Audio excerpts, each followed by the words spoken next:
Okay guys, तो हम लोग स्टार्ट करने जा रहे हैं कंपनीज एक्ट 2013। इसमें सबसे पहले हम लोग बात करते कि ये एक्ट किस पे लगता है। अब इसको याद करने का एज इट इज़ ज़रूरत नहीं है, ध्यान में रखना ज़रूरी है कि कंपनीज एक्ट जो 2013 के तहत बना उसमें और प्रीवियस कंपनी लॉ, इससे पहले एक कंपनी लॉ था जो अमेंड होकर 2013 में आया, उस पर भी लगेगा, इंश्योरेंस पे भी लगेगा, बैंकिंग पे भी लगेगा, इलेक्ट्रिसिटी पे भी लगेगा। कोई कंपनी जो स्पेशल एक्ट के तहत बना है जैसे कि LIC वगैरह, उस पर भी लगेगा। और central government time to time बोल सकता है कि इस पर कंपनीज एक्ट लगने का है। Not that very important. अगला आता है सेक्शन 2 का 20, वेरी इंपॉर्टेंट। कंपनी का मतलब, company means a company incorporated under this act और under any previous company law. ये होता है डेफिनेशन। लेकिन जब इसका फीचर्स का बात करते हैं तो इसमें 4 फीचर्स है। पहला, कंपनी का सेपरेट लीगल एंटिटी है।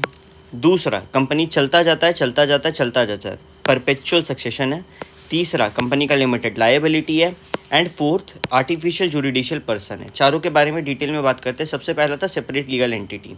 इसका कहने का सिंपल मतलब है कि कंपनी और उसके मेंबर्स दो अलग अलग लोग हैं। जैसे कि हम लोग मानो किसी कंपनी, हम लोग जियो का अगर शेयर्स खरीद देते हैं तो हम लोग अपने नाम पर कार खरीद सकते हैं। At the same time Jio के नाम पर भी कार खरीदाया जा सकता है। It is clothed with a legal personality. जैसे हम लोग के पास राइट और पावर्स होता है, वैसे ही कंपनीज़ के पास भी कुछ राइट एंड पावर होता है। यानी कि its existence is distinct and separate from that of its member. एक कंपनी प्रॉपर्टी खरीद सकता है अपने नाम पे, बाइक खरीद सकता है, कार खरीद सकता है, बिल्डिंग्स खरीद सकता है, बैंक अकाउंट खुलवा सकता है अपने नाम पर लोन ले सकता है, क्रेडिटर से उधार ले सकता है, कॉन्ट्रैक्ट में आ सकता है। सबके लिए कंपनी अपना नाम इस्तेमाल कर सकता है। अब सवाल उठता है कि हम कंपनी बनाता कौन है? कंपनी को बनाता उसका सब्सक्राइबर्स कौन होता है? देखो, नॉर्मली कंपनी का जो शेयर्स खरीदे उसको मेंबर्स बोलते हैं। जब पहली बार नया कंपनी बनता है ना, तो जो मेंबर्स होते हैं उसको बोलते हैं subscribers to the memorandum of association. क्या बोलते हैं? Subscribers to the MOA. MOA क्या होता है? मोआ एक डॉक्यूमेंट होता है जिसके बारे में हम लोग आगे डिटेल में पढ़ेंगे। फॉर द टाइम बीइंग दो है, एक है मोआ, एक है ओआ। ओआ यानी कि आर्टिकल ऑफ एसोसिएशन जिसमें रूल्स एंड रेगुलेशन दिया है, एंड मोआ यानी कि मेमोरेंडम ऑफ एसोसिएशन जिसमें हम लोग का कंपनी का सारा डिटेल होता है। तो उसमें ही जो लोग साइन करते हैं उसको सब्सक्राइबर यानी कि पहला नया मेंबर बोलते हैं। क्या मेंबर कंपनी के साथ कॉन्ट्रैक्ट कर सकता है? यानी कि अगर हम जियो का शेयर्स खरीद के रखे हैं तो क्या हम जियो के साथ कॉन्ट्रैक्ट कर सकते हैं किसी भी तरीके का? जवाब है बिल्कुल यस। नेक्स्ट, जैसे कि पार्टनरशिप में हम लोग का पार्टनरशिप प्रॉपर्टी में हक होता था, क्या हम लोग का as a share holder company के प्रॉपर्टी में हक है? बिल्कुल नहीं। Share holder are not the private और joint owner of the company's property. आज अगर तुम शेयर खरीद लोगे रिलायंस का, इसका ये मतलब नहीं कि तुम अंबानी की कुर्सी पे जाके बैठ जाओ। In fact a member does not have even an insurable interest in the property of the company. इसको समझने के लिए ये वाला क्वेश्चन बड़ा अच्छा है। एम नाम का बंदा था, उसके पास एक टिम्बर कंपनी का ऑलमोस्ट सारा शेयर था, एक को छोड़ के। एट द सेम टाइम वही कंपनी का मेजर क्रेडिटर्स में भी आता था, लाइबिलिटी के साइड में। अब एम क्या किया, कंपनी का टिम्बर को अपने नाम पर इंश्योर करवा लिया। आग लगा, सारा टिम्बर बर्बाद हो गया। एम जो है इंश्योरेंस कंपनसेशन मांग रहा है। इंश्योरेंस कंपनसेशन बोला, देख भाई, हम शेयर होल्डर को पैसा नहीं देंगे, हम कंपनी को पैसा देंगे। तो ये एग्जाम्पल से हम लोग को क्या सीख मिला कि मेंबर अगर चाहे कि हमको इंश्योरेबल इंटरेस्ट मिल जाए कंपनी के प्रॉपर्टी में, तो वैसे नहीं होता है। अगला आता है परपेचुअल सक्सेशन। यानी कि एक कंपनी चलता जाता है, उसके मेंबर्स मरे उसको फ़र्क नहीं पड़ता, उसके सारे मेंबर्स मर जाए उसको फ़र्क नहीं पड़ता। Law alone can bring an end to its life. वो बनता लॉ से है और मरेगा भी लॉ से। It is not affected by the death और insolvency of any of its member और ऑल ऑफ इट्स मेंबर्स। अगला आता है लिमिटेड लायबिलिटी। कंपनी 3 तरीके का लायबिलिटी होल्ड करता है। पहला, लिमिटेड लायबिलिटी कंपनी। दूसरा, लिमिटेड बाय गारंटी। तीसरा, unlimited liability. Limited liability company या फिर लिमिटेड बाय शेयर्स में क्या होता है? मानो हम लोग 10 रुपये का शेयर खरीदें, कंपनी हमसे 3 रुपया मांग चुका है। कल को कंपनी को पैसा का ज़रूरत पड़ता है, कंपनी हमसे और कितना मांगेगा? 7 रुपया। कंपनी को 200 करोड़ का ज़रूरत है, हमसे वो कितना मांग सकता है? 7 रुपया। उसके बाद आता है लिमिटेड बाय गारंटी। जब कंपनी बनता है तभी बोल देते हैं कि जब कंपनी बनता है तभी मेरे मुँह से एक शब्द निकलता है, कंपनी के लिक्विडेशन में यानी कि कंपनी के बंद होने पर हम इतना अमाउंट देंगे। Liable only to the extent of amount guaranteed by them. जितना हम गारंटी दिए हैं हम उतना ही देंगे। और कब देंगे? जब कंपनी बंद होगा। ऊपर में क्या था? लिमिटेड लाइबिलिटी कंपनी में कि कंपनी बंद होने का ज़रूरत नहीं है, कंपनी को कभी भी पैसे की ज़रूरत है वो हमसे मांगेगा, हम उसको देंगे। जबकि गारंटी में क्या होता है, कंपनी जब बंद होगा तभी पैसा देंगे। और एक होता है अनलिमिटेड कंपनी, इसमें कंपनी का लाइबिलिटी अनलिमिटेड होता है। इसके बारे में और आगे में डिटेल में बात होगा। बात करते हैं आर्टिफिशियल लीगल पर्सन। कंपनी का नेचुरल बर्थ होता है क्या, हॉस्पिटल में जन्म लेता है? नहीं, it is created by law and destroyed by law. Company अपने नाम पर अकाउंट खुलवा सकता है, कॉन्ट्रैक्ट्स में इंटर कर सकता है, लाइबिलिटी इनकर कर सकता है, लोन रेज कर सकता है, सब कुछ पता है। बट कंपनी को चलाता कौन है? क्या कंपनी को शेयर होल्डर्स चलाता है? नहीं।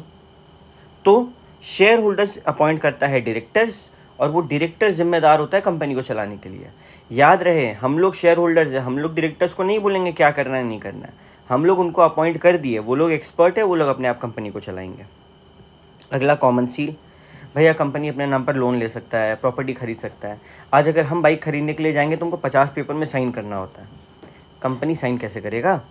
इसका सिंपल सा जवाब है कॉमन सील। दो तरीका होता है कंपनी का साइन करने का।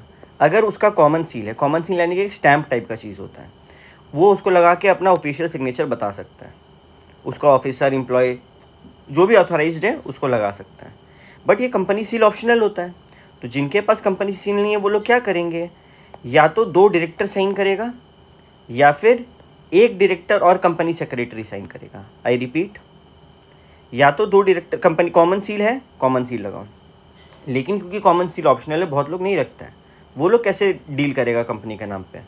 2 डायरेक्टर साइन करेगा या फिर 1 डायरेक्टर और 1 कंपनी सेक्रेटरी साइन करेगा।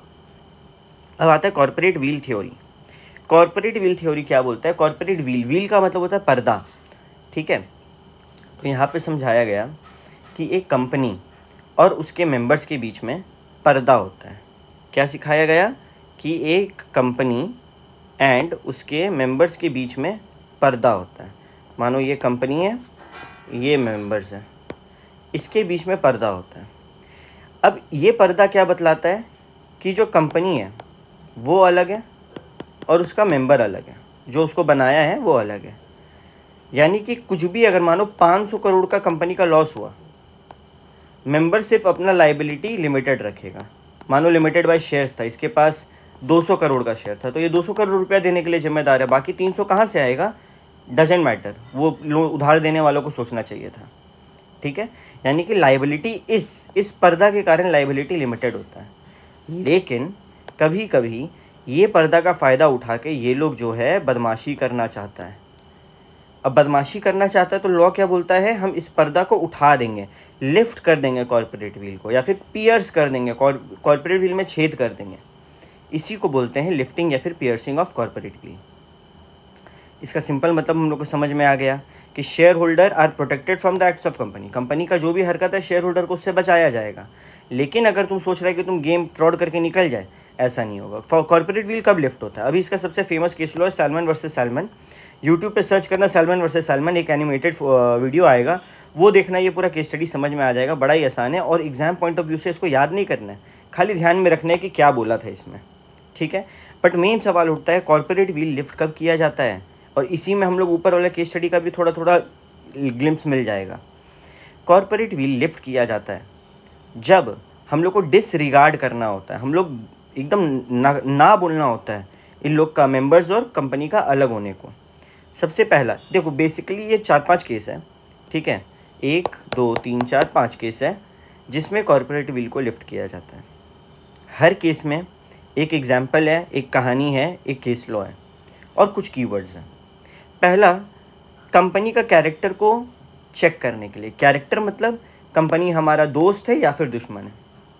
डेलमर company limited versus Continental tyre and rubber company. इसको समझने के लिए हम थोड़ा सा कहानी ट्विस्ट करते हैं। मानो इंडिया में पाकिस्तान एक कंपनी खुलवाया, उसका मेंबर्स भी इंडियन है, लेकिन उसको कंट्रोल पाकिस्तान कर रहा है। मतलब क्या होगा नहीं होगा उस कंपनी में पाकिस्तान बता रहा है। और मानो पाकिस्तान हमारा एनिमी कंट्री है, तो क्या उसको हम लोग इंडिया में ऑपरेट करने देंगे? बिल्कुल नहीं। If its affairs are under the control of people of an enemy country, तो हम लोग उसको बिल्कुल ऑपरेट करने नहीं देंगे। Second, protect revenue and tax. मानो कि, अच्छा ये वाला क्लियर हो गया। ऐसे ही डेलमर कंपनी लिमिटेड, उससे कॉन्टिनेंटल रबर एंड कंपनी था। याद रहे जो ग्रीन में है वो केस लॉ है, नाम याद रखना ज़रूरी है यहाँ पे। तो अगर हम लोग को दिखेगा दुश्मन देश से दोस्ती हो रहा है, हम लोग को डेलमर का नाम याद आ जाएगा, डेमलर का नाम याद आ जाएगा। अगला, रेवेन्यू या टैक्स बचाना चाहता है। तुम देख रहे हो कि तुम्हारा बहुत कमाई हो रहा है, ठीक है, और अब इस कमाई से कैसे बचें, मतलब अगर ये कमाई हम लोग दिखाएंगे तो हम लोग को तो उस पर टैक्स देना होगा, 30-40% टैक्स देना पड़ जाएगा। तो हम लोग एक कंपनी बनाए, उसका शेयर्स खरीद लिए और दिखा रहे कि देखो देखो मेरा तो भले ही 100 करोड़ का प्रॉफिट था, लेकिन 50 करोड़ तो हम इस कंपनी में इन्वेस्ट कर दिए। लॉ बोला ऐसे थोड़ी होता है। अगर तुम टैक्स को इवेड करने का कोशिश कर रहा है, चोरी करने का कोशिश कर रहा है, तो कॉर्पोरेट विल को लिफ्ट कर दिया जाएगा, कंपनी और उसके मेंबर्स को एक माना जाएगा। ये सेम चीज़ हुआ था Juggilal versus commissioner of income tax के केस में। अगला आता है लीगल ऑब्लिगेशन। हम लोग का जैसे जैसे कमाई बढ़ता है हम लोग को कुछ लीगल ऑब्लिगेशन रहता है। उसमें से एक रहता है कि वर्कमैन को बोनस देना है, एक अच्छा ज़िंदगी देना है। अब हम एक कंपनी है, ठीक है, मेरा एक कंपनी है, मेरे कंपनी का बहुत प्रॉफिट हुआ, हम चाह रहे नहीं यार वर्कमैन को क्यों पैसा दे, कहाँ हम पैसा उन लोग को दें, हम चाह रहे इन लोग को पैसा ना दे। तो हम वैसे वही काम किए, एक नया कंपनी खोले, सारा पैसा उसमें लगा दिया, और वर्कमैन को बोल रहे देखो ना भाई हम लोग के पास तो पैसा ही नहीं है, सब इन्वेस्टमेंट में चला गया।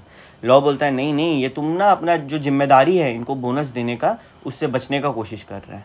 और यही हुआ था workman employed in associated rubber industry limited versus associated rubber industry limited Bhavnagar में, ठीक है। यहाँ पे एक सब्सिडरी बनाया गया, उसमें पैसा लगाया गया और वर्कर को दिखाया जा रहा है देखो हम लोग के पास तो पैसा नहीं है, हम लोग सब लगा दिए। तो यहाँ पे लॉ बोला ऐसे नहीं होता, आप गेम खेलने की कोशिश कर रहे हैं, आपका लाइबिलिटी अब हम कंपनी अनलिमिटेड कर देंगे। यानी कि जैसे पहले क्या था, कंपनी अलग आप अलग, लेकिन नहीं, अब जितना कंपनी का नुकसान उतना ही आपका नुकसान भी माना जाएगा। बहुत बार सब्सिडरीज़ को हम लोग एजेंट की तरह काम करवाते हैं। मानो कि हमको ना लॉ बोला कि ये भाई तुम और तुम्हारा जो कंपनी है, मानो मेरा कंपनी का नाम है ABC लिमिटेड, तुम लोग ना भाई आने वाला 10 साल तक कोई नया ट्रांसपोर्ट का लाइसेंस मत लो। मेरे पे रोक लगा दिया। हम बोले ठीक है हम लोग नहीं लेंगे। हम एक दूसरा कंपनी खुलवाएं, उसमें अपना कंट्रोल रखें, उसका नाम पे लाइसेंस लेने गए। लॉ बोला हमको गधा समझ के रखा है, ऐसे नहीं होता। तुम एक सब्सिडरी खुलवा के एजेंट की तरह उसको काम करवा रहा है, तुम लाइसेंस नहीं ले पाएगा तो खाली एक सब्सिडरी खुल के उससे लाइसेंस खरीदवा देगा, ताकि तुम्हारा मतलब फिर तुमको तुम्हारे ऊपर रोक लगाने का फ़ायदा। तो यही हुआ था merchandise transport limited versus British transport commission के बीच में।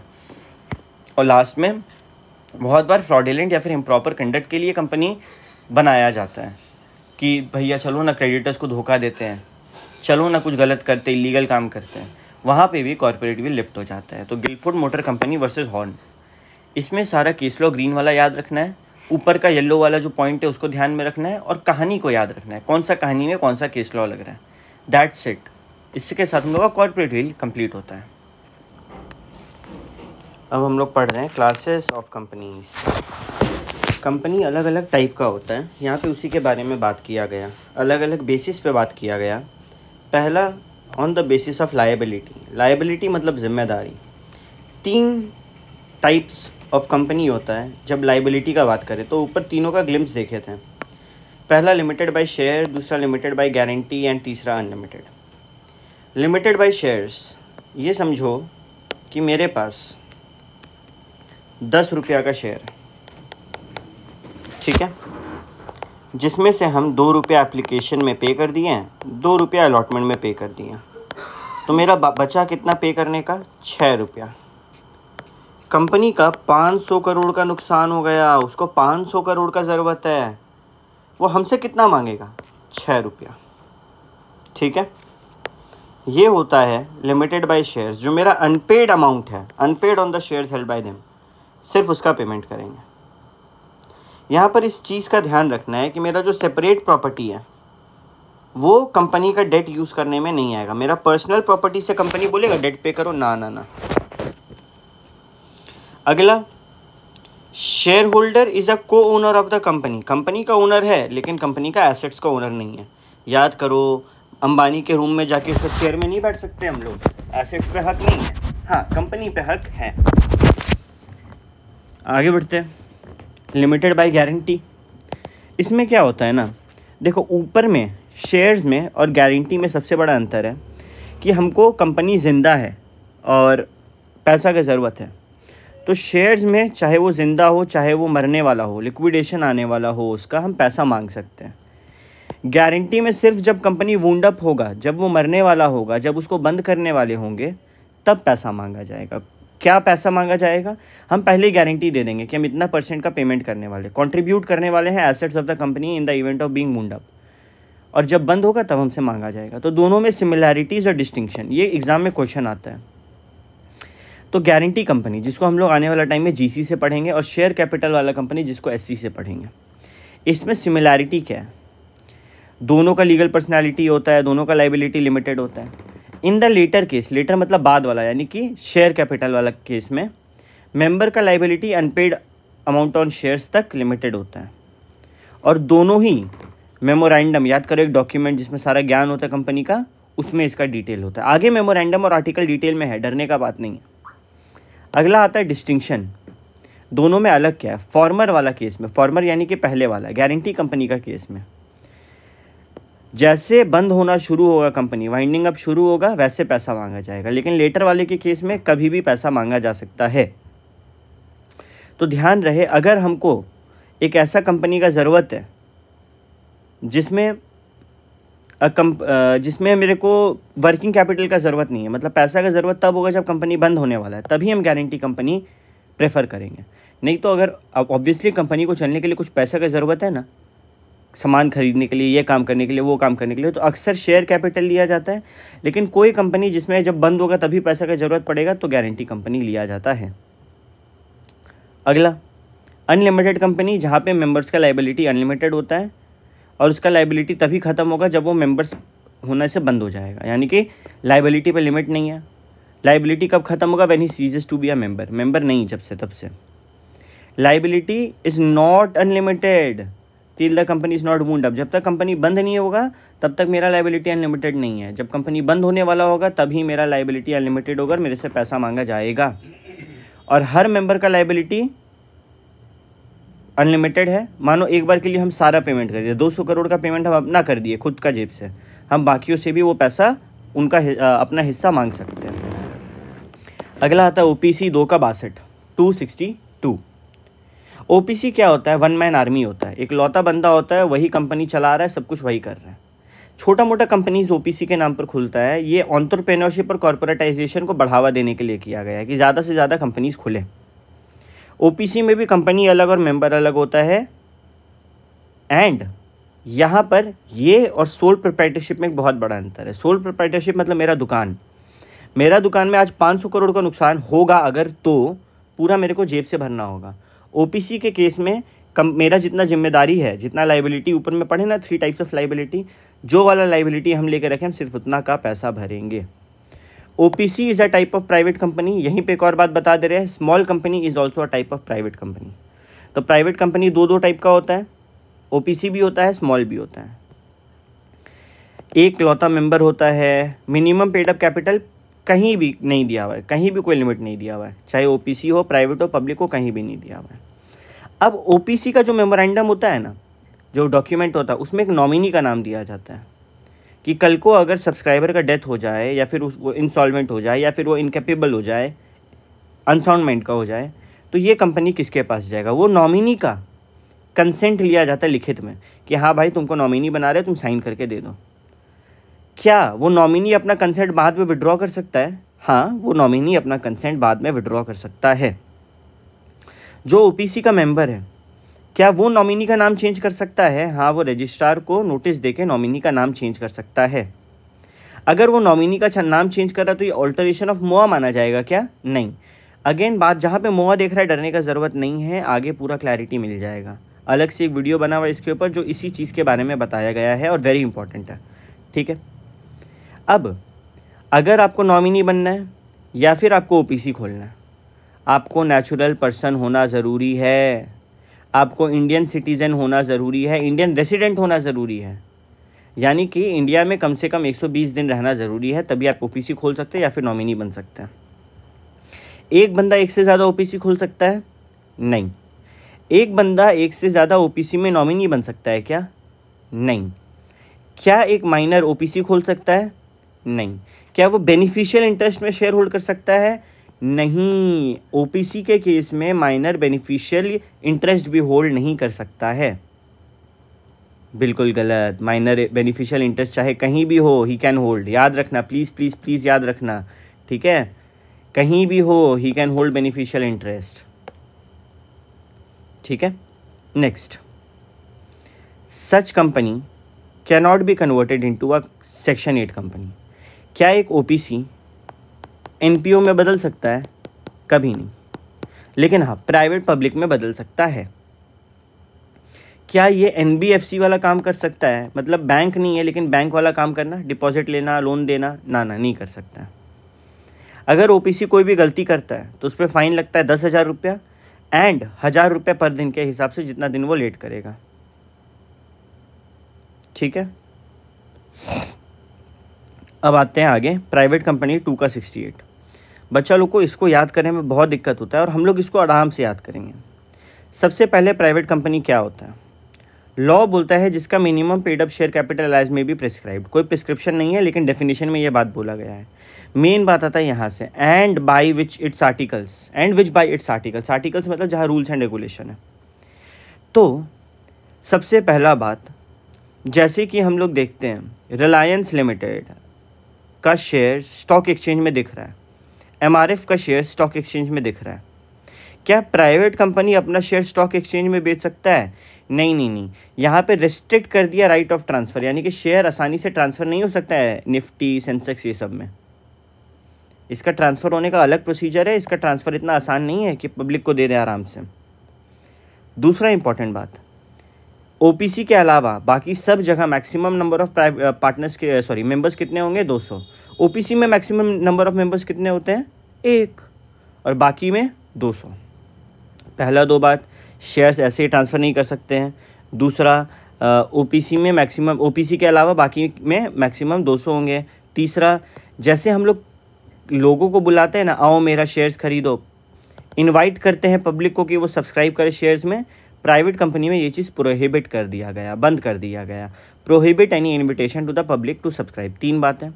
पहला, शेयर का ट्रांसफ़र पे रिस्ट्रिक्शन। दूसरा, नंबर ऑफ मेंबर्स मैक्सिमम 200।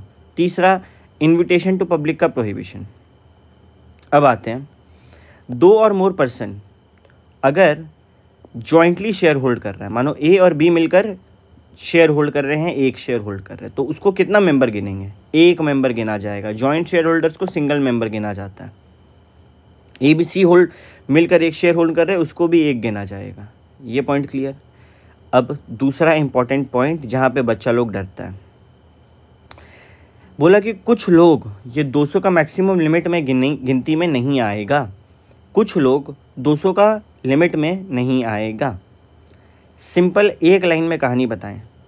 अगर जब तुम वहाँ जॉब करता था, जब तुम वहाँ पे एम्प्लॉयमेंट था, तब तुमको अगर शेयर्स दिया गया तो तुम ये 200 का लिमिट में नहीं आएगा। क्या बोले? जब तुम एम्प्लॉयमेंट में था तब तुमको शेयर्स मिला, तुम 200 के लिमिट में नहीं आएगा। यानी कि मानो अभी तुम एम्प्लॉय है और तुमको मेंबर भी बना लिया, कोई दिक्कत नहीं है, 200 का लिमिट में नहीं आएंगे। पहले जब तुम एम्प्लॉय था तब तुमको मेंबर बनाया गया, तुम 200 का लिमिट में नहीं आएगा। तीसरा केस इंपॉर्टेंट है, जब हम मेंबर थे आज से 3 साल पहले, तब तो हम शेयर होल्ड नहीं करते थे। नौकरी छोड़ने के बाद हम शेयर होल्ड करने लगे। क्या हम मेंबर में आएंगे गिनती में? हाँ। हम क्या बोले, ध्यान से सुनो। जब तुम एम्प्लॉय था, यानी कि एम्प्लॉय भी थे, और तभी हमको मेंबर बना दिया गया, ये दोनों कंडीशन फुलफिल, तो मैक्सिमम 200 वाला लिमिट में हम लोग को नहीं गिना जाएगा। यही 2 बात यहाँ पे बोला। Person who are in the employment of the company and, यानी कि साथ ही साथ, formerly in the employment of company, पहले थे एम्प्लॉयमेंट में और तब मेंबर थे, और आज भी मेंबर हैं, तब मेंबर थे और अभी तक वो शेयर बेचे नहीं हैं, ये लोग 200 का लिमिट में नहीं आएंगे। तो मिनिमम कितना? 2, मैक्सिमम कितना? 200। कौन नहीं आएगा? एम्प्लॉय कम मेंबर्स, अर्स्टवाइल एम्प्लॉय कम मेंबर, मतलब फॉर्मर एम्प्लॉय कम मेंबर, जो ऊपर में भी पढ़ के आए यहाँ पे। ठीक है।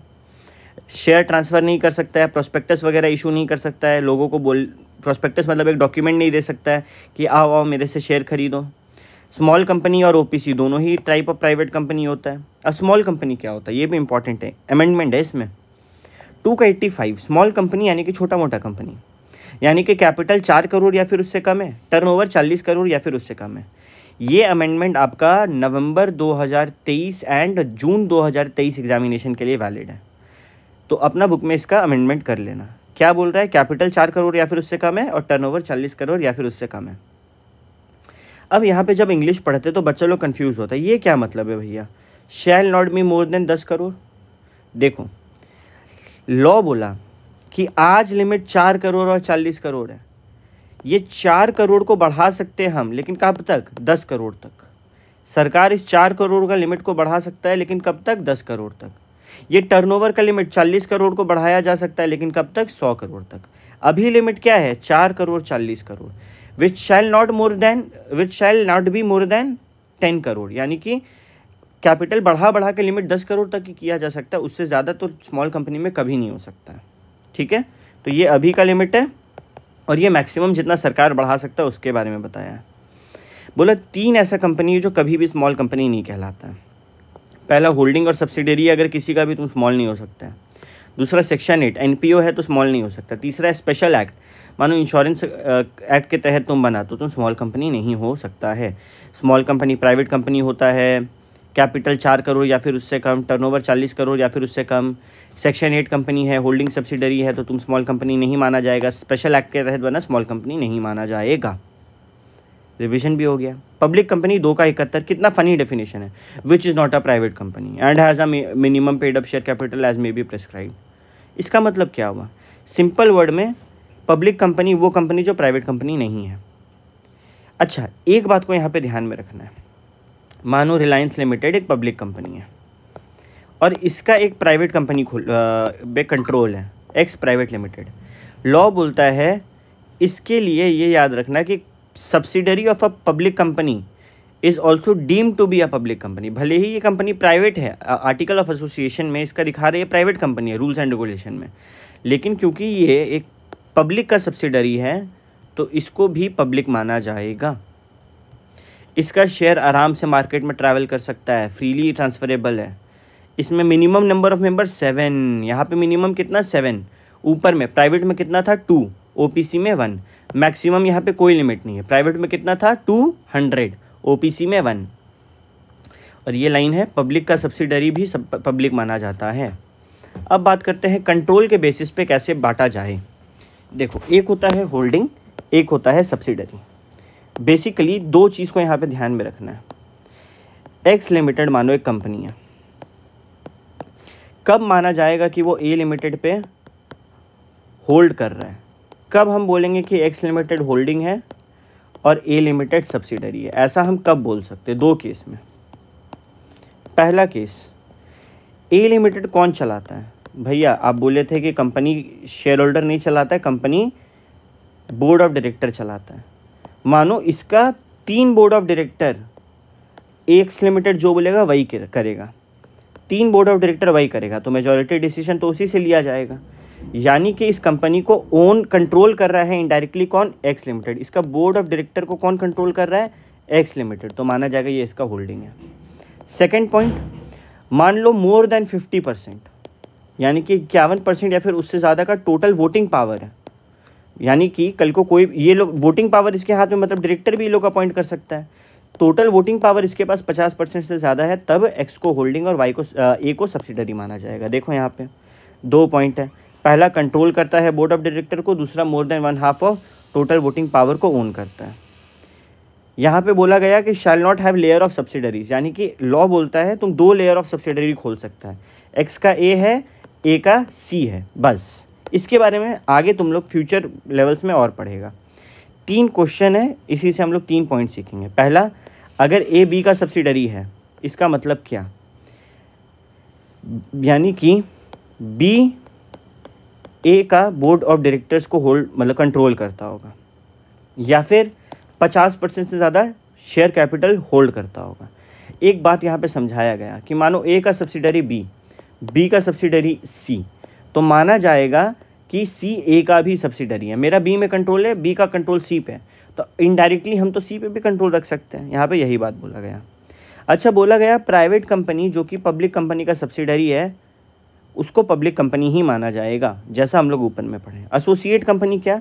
यहाँ पे अगर 50% से नीचे है, ठीक है, यहीं पे अगर 50% से नीचे और 20% से ऊपर, यानी कि 20 से 50% के बीच में, तो माना जाता है सिग्निफिकेंट इन्फ्लुएंस है। कंट्रोल नहीं है, लेकिन हाँ मेरा बहुत बड़ा सिग्निफिकेंट इन्फ्लुएंस है, यानी कि वो मेरा एसोसिएट है।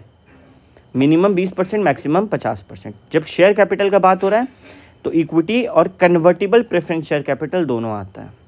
अच्छा, मानो मेरा किसी के पास साथ फिड्यूशियरी रिलेशनशिप है, यानी कि उस कंपनी पे मेरा बहुत ज़्यादा ट्रस्ट है, क्या वो मेरा एसोसिएट हो जाएगा? नहीं, मेरा अगर भरोसा है उसके ऊपर तो उससे मेरा एसोसिएट नहीं होता है। जब बात करते हैं एक्सेस टू कैपिटल का, तो एक होता है लिस्टेड कंपनी। लिस्टेड कंपनी यानी कि जो सेबी वगैरह में लिस्टेड है, कोई भी स्टॉक एक्सचेंज में लिस्टेड है। अनलिस्टेड यानी कि कोई भी स्टॉक एक्सचेंज में लिस्टेड नहीं है। गवर्नमेंट कंपनी यानी कि 51% of the paid up share capital या फिर उससे ज़्यादा, या तो मोदी जी सेंट्रल गवर्नमेंट, या फिर मोदी जी और अरविंद केजरीवाल स्टेट गवर्नमेंट और सेंट्रल गवर्नमेंट, या फिर दोनों मिलके पार्टली पार्टली थोड़ा थोड़ा होल्ड करते हैं। कितना? अगर 51% या फिर उससे ज़्यादा, या तो सेंट्रल गवर्नमेंट या फिर स्टेट गवर्नमेंट या फिर दोनों मिलकर होल्ड करते हैं, वो कंपनी गवर्नमेंट कंपनी कहलाया जाता है। फॉरेन कंपनी 2 का 42, ये भी इंपॉर्टेंट है। इसमें 4 बात का ध्यान रखना है। पहला, has a place of business in India. India में बिजनेस करने का कोई जगह है। भैया कोई ऐसे ऑफिस होना चाहिए क्या? नहीं। हो सकता है एजेंट के द्वारा काम करवा रहा हूँ, हो सकता है इलेक्ट्रॉनिकली काम करवा रहा हूँ। मानो इंडिया में क्लाउड सर्विसेज दे रहा है, ठीक है। क्लाउड सर्विसेज क्या होता है तुम लोग फ्यूचर में सीखेगा, बट मानो इंडिया में उसका सर्वर लोकेटेड है कहीं पे, और इंडिया में बिजनेस भी कंडक्ट करा रहा है। ये 4 चीज़ अगर है तो वो फॉरेन कंपनी। पहला क्या? Place of business. दूसरा क्या? खुद काम कर रहा है या एजेंट के द्वारा करवा रहा है। तीसरा क्या? फिजिकली कर रहा है या इलेक्ट्रॉनिक मोड से कर रहा है। और चौथा क्या? बिजनेस कर रहा है। अगर चारों पॉइंट है तो फॉरेन कंपनी माना जाता है। नेक्स्ट, सेक्शन 8 कंपनी क्या होता है? सेक्शन 8 कंपनी वो कंपनी होता है जो चैरिटेबल ऑब्जेक्टिव से आता है। कॉमर्स को बढ़ावा देना है, आर्ट्स को देना है, साइंस को देना है, स्पोर्ट्स को देना है, एडुकेशन, रिलीजन, चैरिटी, ये सबको बढ़ावा देने के लिए। ये अपना प्रॉफिट को अपना ऑब्जेक्टिव में ही लगाता है। मानो अगर एक सेक्शन 8 कंपनी बना, बोला जो हम गरीबों को पढ़ाएंगे, तो वो अपना प्रॉफिट इसी काम में इस्तेमाल करेगा, मेंबर्स को बांटेगा नहीं। सेक्शन 8 कंपनी यानी कि NPO prohibits the payment of it any dividend to its member. वो मेंबर्स को प्रॉफिट नहीं बांट सकता है। अब आता है पावर ऑफ सेंट्रल गवर्नमेंट। सीधे हम लोग आ जाएंगे यहाँ पे, ये चीज़ दिखाया जाएगा। बट उससे पहले ये समझो, अगर सेक्शन 8 कंपनी है और कुछ भी गलती होता है, कंपनी पे मिनिमम फाइन कितना का लगेगा? 10 लाख रुपया और मैक्सिमम 1 करोड़। जो ऑफिसर या डायरेक्टर गलती किया उस पर मिनिमम 25,000 और मैक्सिमम 25 लाख। और अगर ऑफिसर फ्रॉड किया है तो उस पर 447 लग जाएगा, 447। ये क्या होता है हम लोग आगे पढ़ेंगे। अभी के लिए ये सब तो सीख गए कि कॉमर्स, आर्ट, साइंस ये सब का काम के लिए बनता है। जैसे कि हम पहले ही बताएं, मिनिमम शेयर कैपिटल का कहीं कोई लफड़ा नहीं है। ये अपना पैसा डिवाइड नहीं करता मेंबर्स में डिविडेंड के तौर पे, ये ऑब्जेक्ट को प्रमोट करने में यूज़ करता है। इसका लाइसेंस सेंट्रल गवर्नमेंट देता है। ये अपना नाम के बाद प्राइवेट लिमिटेड या लिमिटेड वर्ड नहीं लगा सकता है। अगर कोई भी कंडीशन ये तोड़ता है तो इसका लाइसेंस कैंसिल होगा। इसको लाइसेंस देता कौन है? Central government. कैंसिल कौन करेगा? Central government. सेंट्रल गवर्नमेंट इसका लाइसेंस कैंसिल करने के बाद क्या करेगा? हो सकता है बोले कि आज से तुम सेक्शन 8 नहीं, प्राइवेट कंपनी है या पब्लिक कंपनी है, वो इसका स्टेटस को और इसका नाम को बदलने का ऑर्डर दे सकता है। या फिर बोल सकता है चल बेटा बंद हो जा, तुम बदमाशी किया है। या फिर बोल सकता है कि चलो तुम्हारा काम था एडुकेशन देखना, एक ये दूसरा कंपनी है वो भी एडुकेशन देखता है, तुम लोग दोनों अमेलगमेट हो जाओ, साथ में मिलकर काम करो। जहां बाकी कंपनीज़ को 21 दिन का जनरल मीटिंग का नोटिस देना पड़ता है, यानी कि जिस दिन जनरल मीटिंग होगा उससे 21 दिन पहले नोटिस देना पड़ता है सारे कंपनी को, सेक्शन 8 कंपनी को सिर्फ 14 दिन का नोटिस देना होता है। जहां सारे कंपनीज़ को एनआरसी और एसआरसी, ये एक टाइप का कमेटी होता है, nomination remuneration committee, share holder relationship committee. क्या एक सेक्शन 8 कंपनी को ऐसा कमेटी बनाना है क्या? बिल्कुल भी नहीं। क्या एक पार्टनरशिप फर्म मेंबर बन सकता है सेक्शन 8 कंपनी का? हाँ। स्टेटस कौन देता है? सेंट्रल गवर्नमेंट देता है license. And revocation of license कैसे होता है? कंडीशन तोड़ा, बदमाशी किया, लाइसेंस छीन लिया जाएगा। लाइसेंस टूट गया तो क्या? नाम के आगे लिमिटेड या प्राइवेट लिमिटेड होगा और ये 3 एक्शन भी लिया जाएगा उसके एडिशन में। अभी हम लोग स्टार्ट करेंगे समझना section 455 dormant company. Dormant company क्या होता है? डोरमेंट से याद आता है पार्टनरशिप एक्ट में डोरमेंट पार्टनर यानी कि स्लीपिंग पार्टनर। उसी तरीके से ये कंपनी एक स्लीपिंग कंपनी होता है, मतलब कि ये नाम का कंपनी है, आरओसी के बुक्स में सरकार के नज़र में ये सो रहा है। कौन से कंपनीज डोरमेंट कंपनीज बनते हैं? पहला, जो एक फ्यूचर प्रोजेक्ट, आज कोई काम नहीं है, किसी फ्यूचर में काम है, उसके लिए हम आज ही कंपनी खोल के रख दी है। दूसरा, कोई भी एसेट को होल्ड करना है, खाली एक कंपनी के नाम से ही वो एसेट खरीदना है और उसको होल्ड करके रखना है, काम होगा तो बाद में होगा। तीसरा, दोनों ही केस में, चाहे फ्यूचर प्रोजेक्ट के लिए हो चाहे एसेट होल्ड करने के लिए हो, सिग्निफिकेंट अकाउंटिंग ट्रांजैक्शन एक डोरमेंट कंपनी कभी भी नहीं कर सकता है। सिग्निफिकेंट अकाउंटिंग ट्रांजैक्शन क्या होता है हम लोग थोड़ी देर में देखेंगे, but for the time being significant accounting transactions dormant company नहीं कर सकता है। एंड लास्ट में इनएक्टिव कंपनी, ये भी क्या होता है हम लोग तुरंत देखते हैं। बेसिकली 4 चीज़ ध्यान में रखना है। फ्यूचर प्रोजेक्ट एसेट होल्ड करने के लिए, accounting treatment, significant accounting treatment इसका कभी नहीं होता है, और इनएक्टिव कंपनी, ये 4 कंपनीज रजिस्ट्रार से रिक्वेस्ट करते हैं डोरमेंट स्टेटस पाने के लिए। अब इनएक्टिव कंपनी क्या होता है, जो बिजनेस ऑपरेशन पिछला 2 साल में नहीं कर रहा है, पिछला 2 साल से अपना फिनेंशियल स्टेटमेंट, एनुअल रिटर्न जमा किया नहीं, और पिछले 2 साल से कुछ सिग्निफिकेंट अकाउंटिंग ट्रांजैक्शन नहीं कर रहा है, बिजनेस ऑपरेशंस नहीं कर रहा है। भैया इतना बार हम लोग सुने सिग्निफिकेंट अकाउंटिंग ट्रांजैक्शन, ये होता क्या है? बेसिकली ये 4 को छोड़कर अदर देन दीज 4 कोई भी ट्रांजैक्शन हो तो उसको सिग्निफिकेंट अकाउंटिंग ट्रांजैक्शन बोलते हैं। पहला, टाइम टू टाइम रजिस्ट्रार को कुछ फीस का पेमेंट करना। दूसरा, इस एक्ट का रिक्वायरमेंट को फुलफिल करने के लिए कोई पेमेंट करना। तीसरा, रिक्वायरमेंट शेयर्स अलॉट करना है, एक्ट का रिक्वायरमेंट है। चौथा, ऑफिस एंड रिकॉर्ड्स को मेंटेन करना है। रिपीट कर रहे हैं, रजिस्ट्रार को टाइम टू टाइम कोई फीस पे करना, कोई भी ऐसा पेमेंट करना जो एक्ट बोल रहा है करने के लिए, किसी को भी शेयर्स अलॉट करना। फॉर एग्जांपल मेरा प्राइवेट कंपनी है, प्राइवेट कंपनी में मिनिमम है 2, पब्लिक में 7, मेरे को 7 मेंबर चाहिए होगा तभी हम पब्लिक खोल सकते हैं, तो हमको शेयर्स अलॉट करना पड़ेगा प्राइवेट से पब्लिक में जाने के लिए। क्या ये सिग्निफिकेंट अकाउंटिंग ट्रांजैक्शन कहलाएगा? नहीं, ठीक है। और लास्ट में ऑफिस में झाड़ू पोछा, मेंटेनेंस ऑफिस एंड रिकॉर्ड्स, ये सब खर्चा सिग्निफिकेंट नहीं है, इंपॉर्टेंट है ये पॉइंट।